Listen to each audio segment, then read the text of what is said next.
I'm at Barton Marine to show you how this UK manufacturer manufactures equipment, how it works, and we're going to meet the team. Let's get on with it. So Suzanne, you're the CEO here at Barton Marine. I am. Could you give us a really good summary of your core values? What's the mission here? The mission is to make the best deck gear we can for sailors worldwide. We want to produce the best, we want to provide the best value. We want people to know the quality that Barton Marine offers for deck gear around the world. And this is a celebration, really, of 75 years in business. 75 years of making deck gear right here in Whitstable, right here in the UK. And we make everything right here in our own factory. Okay, So brilliant. And a huge part of that is the team behind the whole business. You the mentioned greatest team. engineers started the business. We've got a whole team here with incredible loyalty and passion and experience in the industry. Let's go and meet them. Let's go. Hello, Hazel. Okay, Jeff, Kim, Vicky, Vio, Dermot. And John, you're making these. Darren, Mick. So Dan, nice to meet you, Dan. Hi, Colin. Paul. Ed, nice to meet you. Hi, David. Joyce. You're Steve. A UK manufacturer of deck gear. So Pete, you've been at Barton Marine for a long time. What keeps people here so long?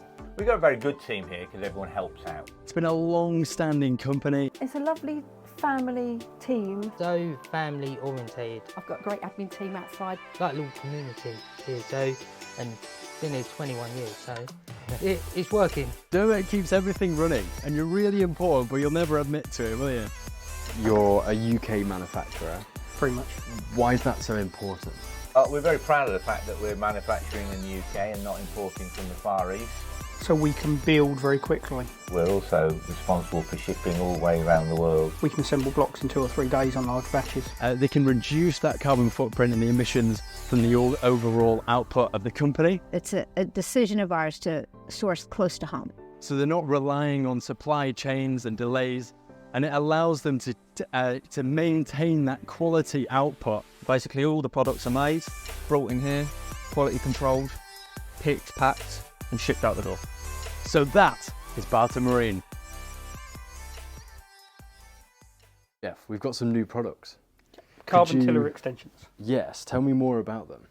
They're UK manufactured, which is the Barton theme. Yeah, in of terms course. where we can, we'll manufacture in the UK. Yeah. These are pre-preg carbon tube tillers. Very, very lightweight. As you can feel, there's no Yeah, weight. they're ridiculously light. Yeah. But it's colour.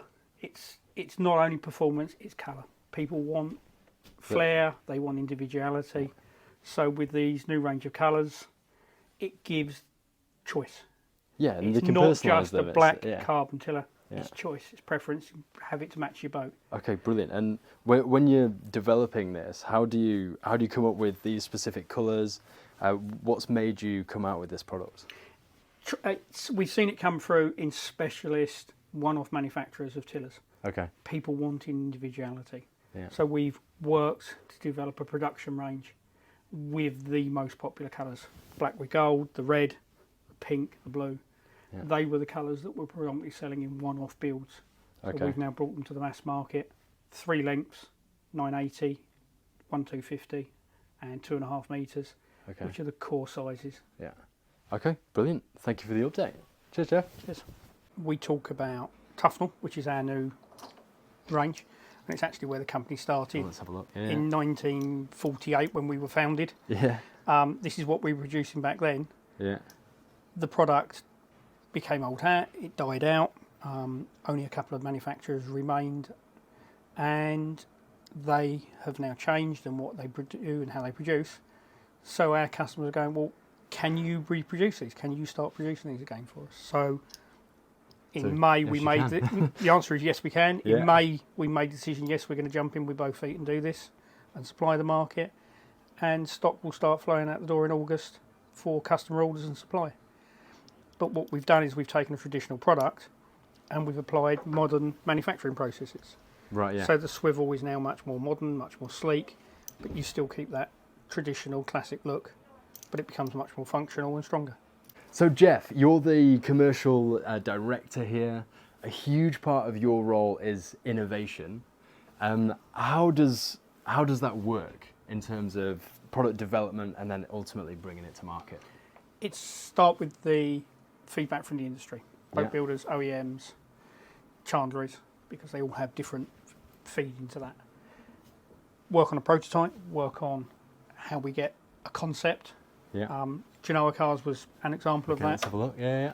So at Mets last year, we introduced this as a concept with different colours, different colour sheaves, different styling, and we've invigorated the product, brought it forward. Yeah. The key feedback came from the customers in terms of colour. Do they want black sheaves? Do they want white sheaves?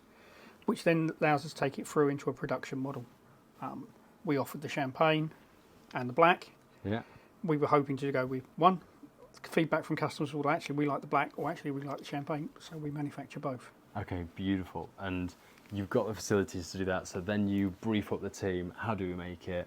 You can manufacture it in-house, and then ultimately it's on the market. Exactly. Okay, perfect. Thank you very much, Chef. Cheers. So sustainability for a manufacturer is really difficult, basically. It's a difficult program to put in place, and sometimes it's difficult to get your people to pull along with you. But things have changed now, and people see the global warming that's occurring, and everybody here really wants to be a part of it. Yeah. Quite a clever thing you mentioned was sourcing the raw materials more locally, so that you've not got the transport emissions, etc. And when there's issues with the materials, they're not going back, all this kind of thing. How do you go about doing that? Well, it's a decision of ours to source close to home. And because we make everything here in the UK, which we keep talking about, we're able to find sources for most of the components we don't make ourselves here that we bring in very close to home. In fact, our largest supplier of components is next door. They're literally down the street, aren't they? Yeah. So what they do is they'll put it on a cart and bring it over to us, and then we check it in, and there's no emissions whatsoever. Yeah. So that's what we try to do, and we stay very close. We're very loyal to our suppliers. They stay loyal to us. And all of them, pretty much all of them, are right here in the local area of Kent. So some of them are a little further away than others, but we often just go over ourselves and pick up stock rather than hire a truck or have a truck come in or a courier. We'll go over ourselves and pick them up and bring them back. And for any manufacturers or any other businesses in general, would there be a message that you'd say as in terms of approaching their sustainability initiatives that you've used and you've thought that's kind of surfaced realistic ideas that you can implement? I think, Ben, the best thing to do is to pull your team together and together decide that it's going to be a commitment of the company so that we recycle together. We find ways of looking at new materials or new ways to do something. Instead of using cable ties, sometimes we use different materials to hold things to cards that are going to be hanging in stores. We look at reducing the thickness of plastic. If we have to use it, how can we reduce the thickness of it so that there's less plastic to have to recycle? Yeah. And I suppose by bringing the team together, you also don't get one department that says, oh, that's a great idea. It's not a problem for us. But if it's a problem for a different department, they're going to address that and say, well, that's a problem for us. And so you've not gone ahead and implemented something that then just becomes a problem later. Yeah. I love people to buy into it. I love people to take ownership of a project and a plan. So here, that's what we do. We try and bring the team together, and we do a brainstorm. And some people get very active in different areas, and some people stand on the side and say, okay, I'll just go along. But that's good, as long as everybody buys in. It's all part of it. Okay, thank you very much for your insights. Okay.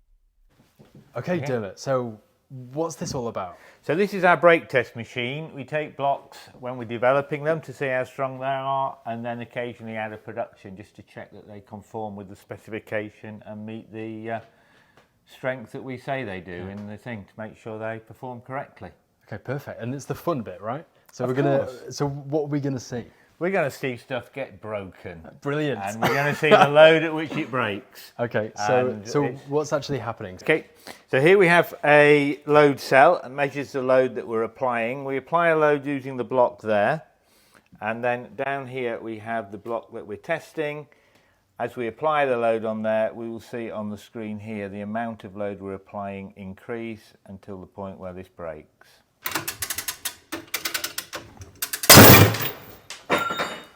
So Jeff, Barton Marine is a rigging hardware manufacturer. What are the big applications of all this equipment that you make? We break it into two sections. We have the deck hardware, mast organisers, deck organisers, turning blocks, winches, because they're mounted to the deck. And then we have the running rigging side, which is the blocks, the pulleys, industrial blocks. So it breaks into two elements. And where is most of this equipment going? Which industries are you supplying?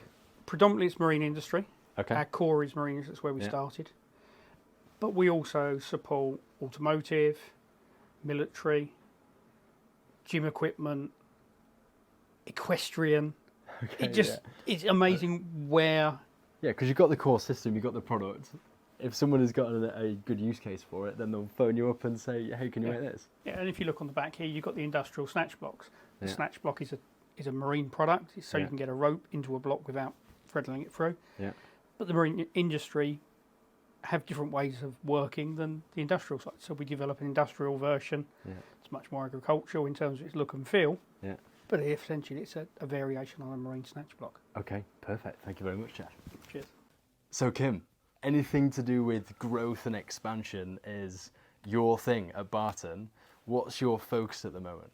So our focus, well, for the last couple of years, I suppose, we've been trying to grow our business a lot more in America, in the US. Okay. So hence our opening of the warehouse and developing that. We're looking at other emerging markets around the world. We've grown in more detail in terms of Asia and Pacific markets. So that's really where our growth is. Obviously, that's predominantly in the marine markets, but we also look at commercial markets as well. Okay, and what's your route to market? So what relationships do you actually build?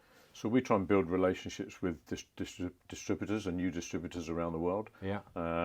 Look at where their strengths are, where their strengths can link with our strengths, and try and, obviously from our perspective, we want to see them grow our market. Perfect. All right, nice to meet you, Kim. Okay. Yeah, Ben, thank you. So, Vio, Barton Marine has a UK base that manufacture here. There's also a US side of the company. What's your role? How does that work?